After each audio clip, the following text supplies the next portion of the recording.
Здравейте, днес ще ви покажа как да си инсталирате някакъв мод на компютъра за Minecraft. Първо влезете в старта, изпълнение, процент, app-data, процент пак, Enter и тук имаме една папка .minecraft. В него трябва да си покажете тези, влезете в bin, триете Minecraft това, даже всъщност триете направо бина. Пускате Майнкрафта да се зареди. Така. Добре.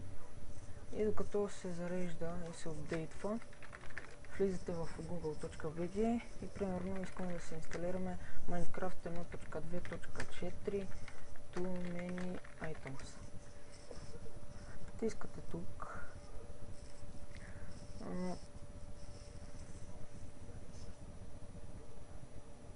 Така.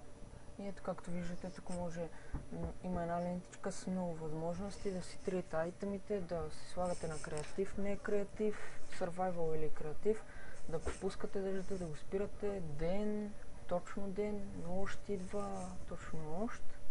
Тук има клипче как се прави, но нали аз сега показвам как. Сега през това време, докато тук изтечат 5 секунди или колко са, пишем single player commands 1.2.4 Minecraft. Теглите и това.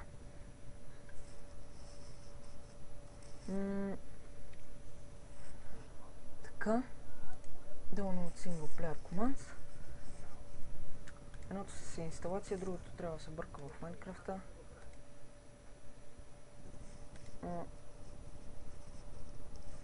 Така вече натискате добре. В остава съм.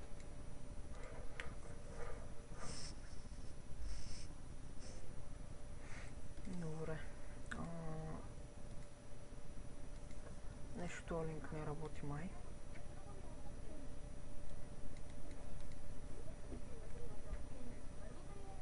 Ще се върна докато намеря линкове. Така, намерих са Too Many Items.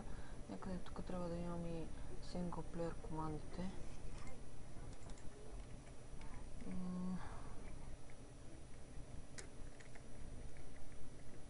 Ето. Така, първо single player командите ще ги инсталираме. То е много лесно, само с едно кликване. Другата част е Too Many Items, в който има файлове, където трябва да влезем в app-data, Minecraft, bin, отваряме Minecraft, .jar с WinRAR. Така, първото нещо трябваме meta-initf. Копираме тия файлове, слагаме ги вътре, окей.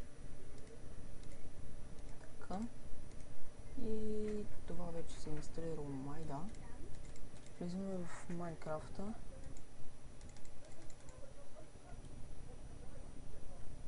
Така. И ми крашна на мене.